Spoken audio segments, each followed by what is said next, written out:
Michelle, gaano katagal na kayong kasal? Magto 24 years na po. 24 years! Netong September. Ilan ang anak ninyo? 3 po. 3. Ilan taon ng mga bata? 23, 23. tsaka 12, tsaka 10. Yung 23, nakatapos na.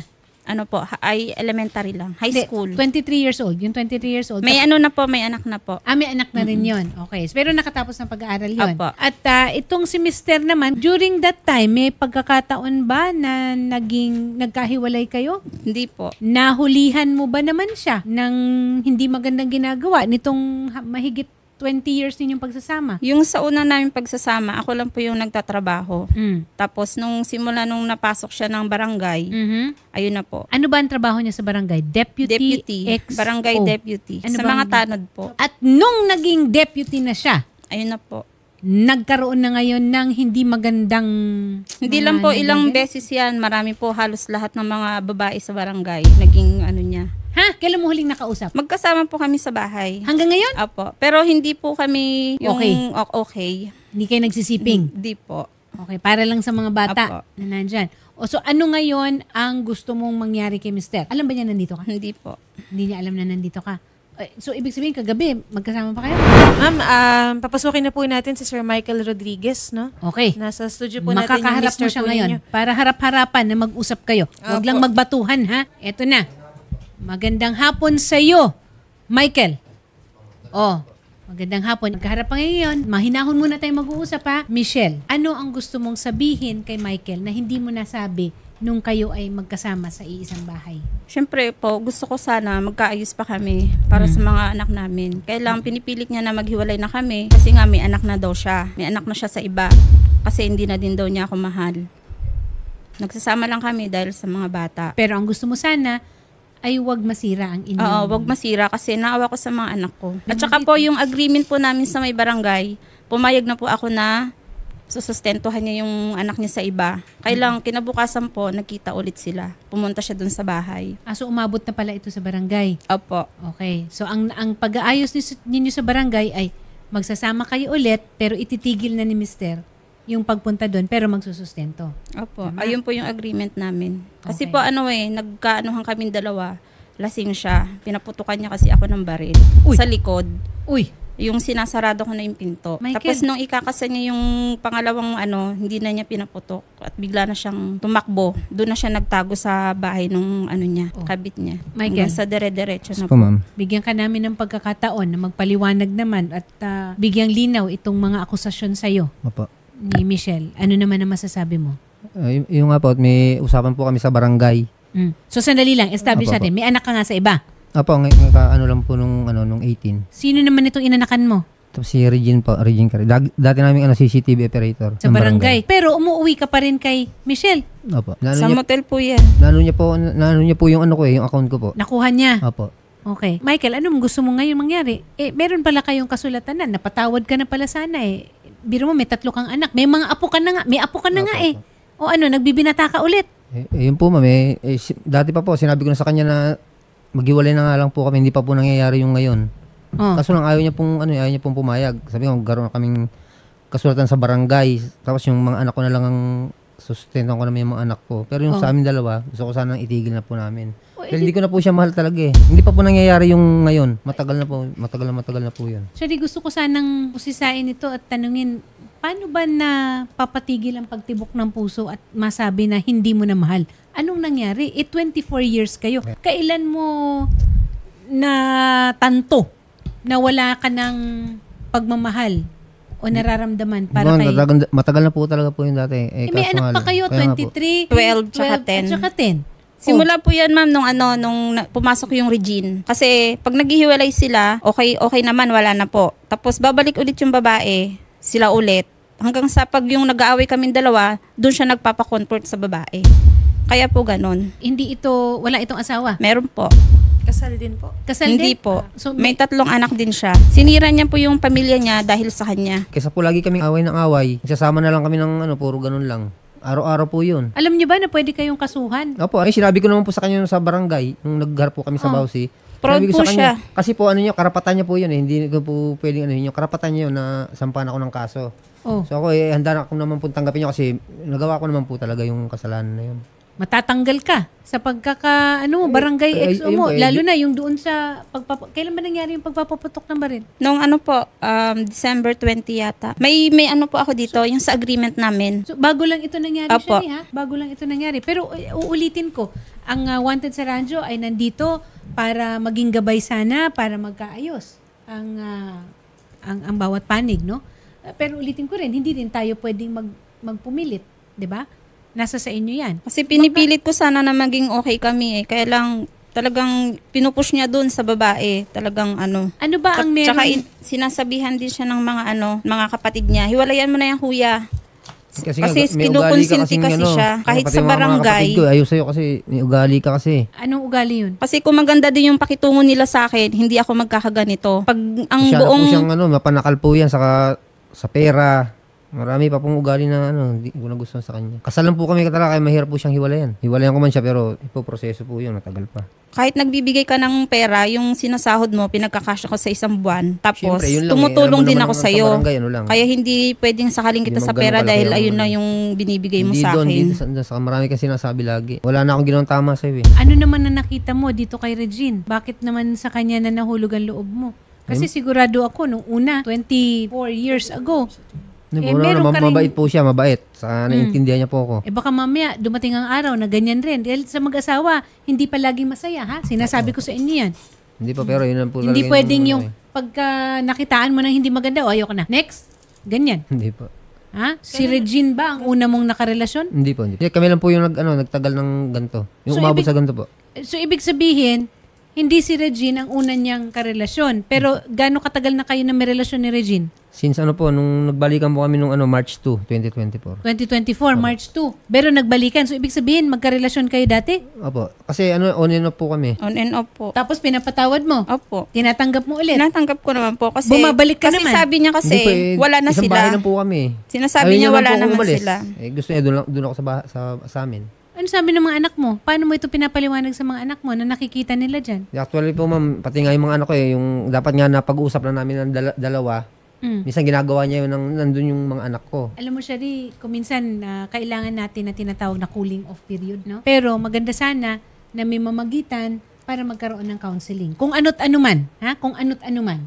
Di ba? Tulad ng sinasabi rin palagi ni Senator, di ba? Hindi mo pwedeng pilitin. Di ba? Pero hanggat sa kaya, na merong pag-uusap na maayos na mangyayari at mamamagitan ng Wanted sa Radyo with professional counseling. Diba? Kasi kung hindi man para sa relasyon ninyo, para sa pagiging ama at ina ninyo sa mga anak na menor de edad.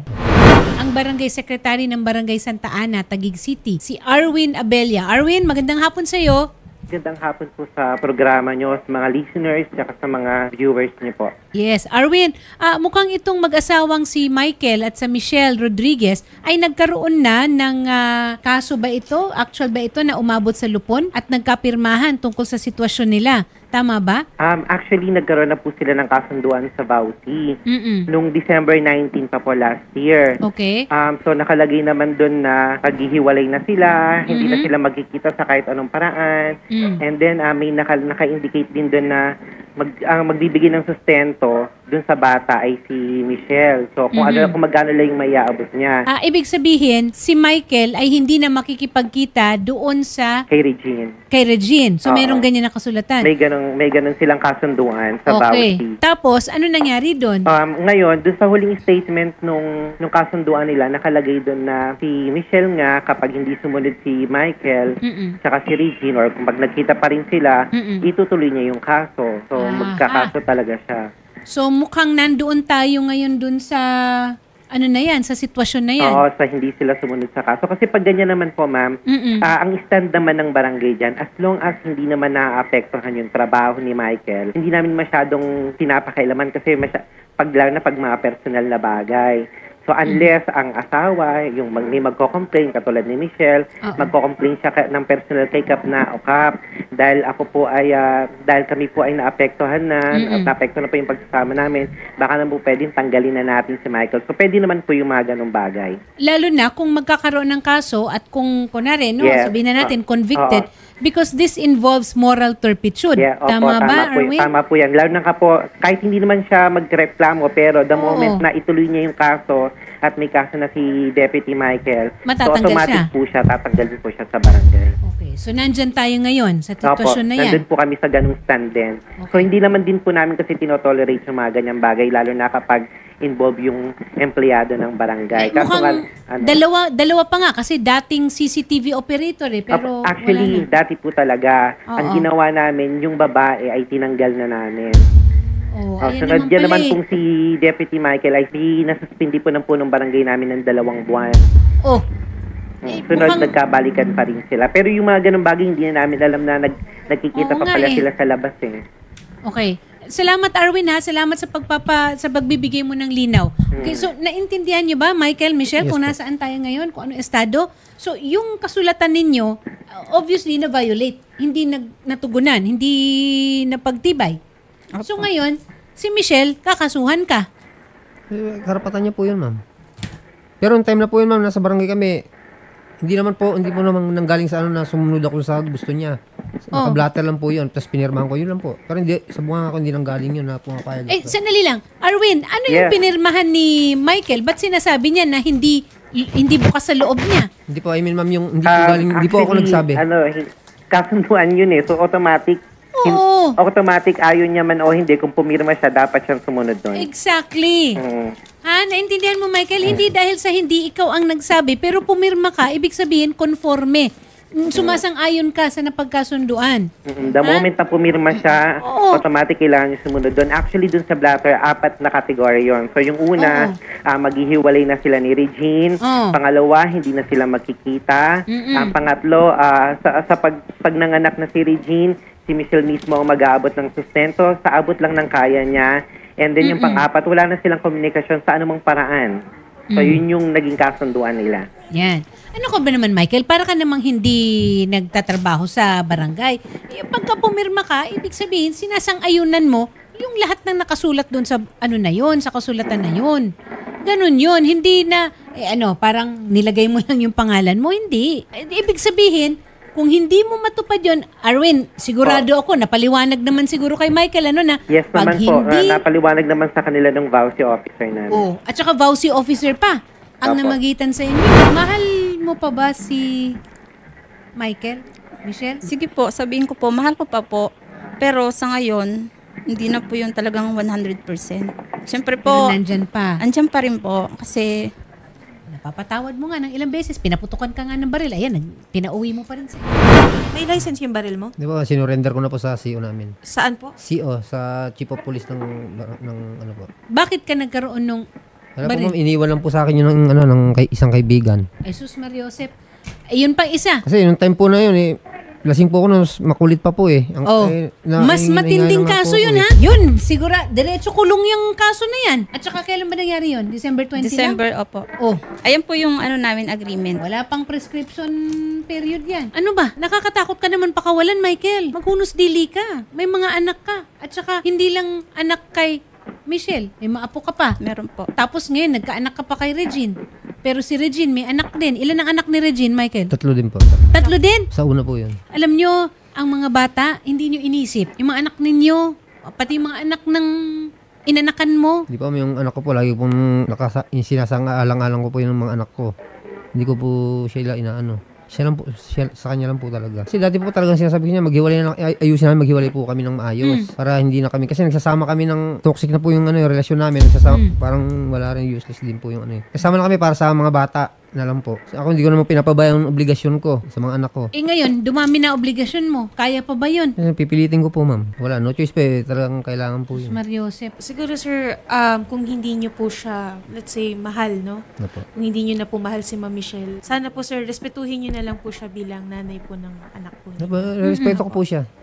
Hindi po nawawala po yun. Sinasabi nga po niya sa'yo, hindi ako makikipag-ayos. Never ako makikipag-ayos sa'yo. Ayun lagi niya sinasabi. Basta maghiwalay na tayo.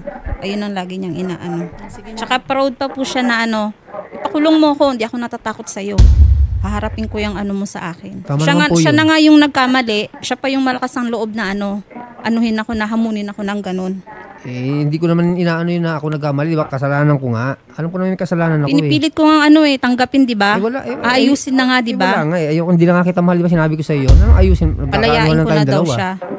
Para, syempre, malaya na sila Pwede nung pwede niya, kong sabihin kabit niya. na ayusin natin pero hindi naman pala, di ba? Kasi salita lang yun eh. Gusto mo ba yung ganon? Sige, papayag ko, ayusin natin pero hindi rin masusunod yun. Kaya nga sabi ko sa kanya, mag-usap po kami na maayos sa barangay.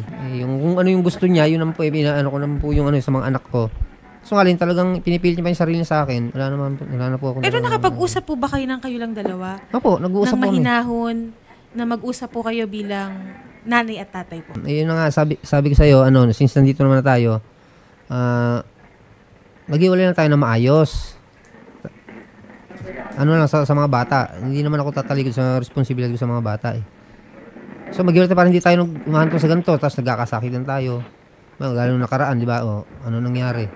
Actually ba, meron po kami harap sa barangay kasi pinaano ko siya nung nangyari nung nakaraan, yung pinapaliguan ko po yung bata. Pumunta po siya ron kasi may nag-chat po sa kanyang taga doon na nandun ako. So naabutan niya ako ron na nandun. Kapapaligo pa lang ng bata kasi hindi po siya mapaliguan kasi cesarean po siya. So bilang ano ko po yun, ako po nagpaligo. Nakatalikod po ako, bigla niya po akong binato ng mag doon sa loob ng muntik pong matamaan yung bata. Nasalag ko lang po. Nasalag ko yung mag. Tapos binato niya ng hollow block doon sa mitaas ng bintana. Sir, well, mali si ma'am doon, sir. Pero sana naiintindihan niyo din kung saan nanggaling. yung galit. Intindi ko po yun, pero sana wag niya idadamay po yung walang alam. Ito, pagkatapos na kayong nagkaroon ng pirmahan nito. Wag lang yung yung dadami mo, wala namang alam yun eh. Tapos na po yun. Nagkapirmahan kayo pero binalik-balikan mo pa rin. Wala po Ano kami. po, pagkapirma po niyan, ayan po yung agreement namin. Kinabukasan po, pumunta din siya agad doon sa bahay ng Wala, babae. yun talaga yun talagang Ito siya rin, sa nakikita ko, parang useless talaga na yung magsama sila sa iisang bubong. Opo, yun nga po. Pero malaki ang pananagutan mo, Alam Michael. ko po yun, alam ko po. Ha? Malaki. Hindi lang dun sa pambababae, sa may inanakan kang iba, pero yung may hawak kang baril, kung ano yung ginawa mo dun, ano yun ha? Malaking yun, kaso yan. Niloko niya pa nga yung mga pulis wala daw, tinapon na daw niya. Tapos, nung hinanap nila doon sa pinagtapunan niya, wala naman doon. Nung huli na binigyan siya ng kailangan ultimatum. Balik mo sa akin yan tsaka niya nilabas, umuwi sila nung kabit niya doon, kinuha doon sa bahay nung kabit. Ikaw naman ma'am, ang magdidesisyon talaga. Kayo ma'am, ano pong desisyon niyo na sinasabi po ni sir na hindi niya na daw po kayo mahal? Ano pong masasabi niyo doon ma'am? Okay lang din naman po kung maghiwalay kami. Pero lahat po nung inanong ko sa kanya, kailangan niya pong ibalik. Lahat po Pati yung sustento sa mga anak ko. Pati yung pinampiyansa ko sa kanya nung nakulong siya. 40,000. Nakulong ka? Opo, Bakit nakulong ka po nakulong? yan. Dami lang po ako dun. Kahit ni piso, walang inambag yung pamilya niyan. Ako lahat ang nag-andon. Kaya kukuhanin ko po yun. 40,000 po yun. Sandali, piyansa, may kaso? May kaso Opo, pa hanggang may ngayon? kaso, ay wala na po. Na-dismiss Na po. O, edi pwede nang i-withdraw yung piyansa. Hindi pa ba nakukuha? Hindi po, ibig niya po sabihin, gusto kong ibalik. Kung pang- mangyayari po yung ganun, ibabalik ko po yung pinampiyansa niya sa akin. Siyempre, wala po unang magpo-provide doon. Siyempre, siya yung asawa ko. That time, siya po yung magpo-provide doon. Hindi naman po ibang tao. So, ang gusto niya mangyari pag yung ibabalik ko po yung pinampiyansa niya sa akin. Parang inaano niya nga po sa akin, yung sinisingil niya po yun. Yung Oy, di ba, ibayaran mo? yun nga po. Kung ayun ang gusto Siyempre niya. po, pag naghiwalay tayo, panimula namin mag-iina yon. Tsaka utang ko yun sa kapatid ko. Pasensya na po, nakakatrauma po yung ginawa po ninyo. Hindi lang po Pinagbigyan ko siya ng sa mga anak, pinagbigyan. kundi sa misis po ninyo. Kasal din po kayo. At gaya po ng nasabi ni Atty. Aina, malaki po ang pananagutan niyo po sa batas. Dahil kayo po, again, ay kasal. Pero ma'am, sinasabi din ni Idol, Rafi, no? Hindi din po natin pwedeng ipilit pa kahit kayo po ay kasal. Kung pagsasamahin po namin kayo sa iisang bahay, meron pang gulo, may sakitan, may panunutok ng baril. And sir, off-air, questionin po namin and papaimbestigahan po namin yung baril po ninyo, sir, ha? Ngayon po, kakontak po kami sa COP para po ipacheck po yung sa baril. Kasi hindi po pwedeng lumagpas sa amin yung baril. Kung gusto niyo po ng counseling, ma'am, tutulong din po kami. At kung gusto niyo pong makapag-file po ng kaso, tutulong po kami, ma'am. Opo. Alam po namin na hindi rin po maganda yung pinagdadaanan niyo po ngayon, ma'am. Okay po. Pero again, ma'am, sabi din ni Atty. Aina, maganda siguro na distansya na muna tayo. Para din po sa inyo yun. Sige po, ma'am. Samahan din po namin kayo, ma'am. Assessment din po sa LGU po ng Taguig para po doon sa pangangailangan po, sustento po ng bata. At doon po sa psychological assessment, ma'am, tutulong din po kami. At kay Barangay Secretary natin na si Arwin Abella, maraming salamat. Mukhang magpapa-issue na tayo ng certificate to file action, ano? Pwede naman po, ma'am. Actually, Oo. Sa Bausi naman, i-assist na lang sila ng Bausi para sa direct filing. Okay. Salamat po. Salamat po. Ma'am Michelle, kausapin po namin kayo, ma'am. Bigyan din po namin kayo ng chance na na makapag-usap po ni ma'am. Salamat po. Magandang hapon. Ganun na po.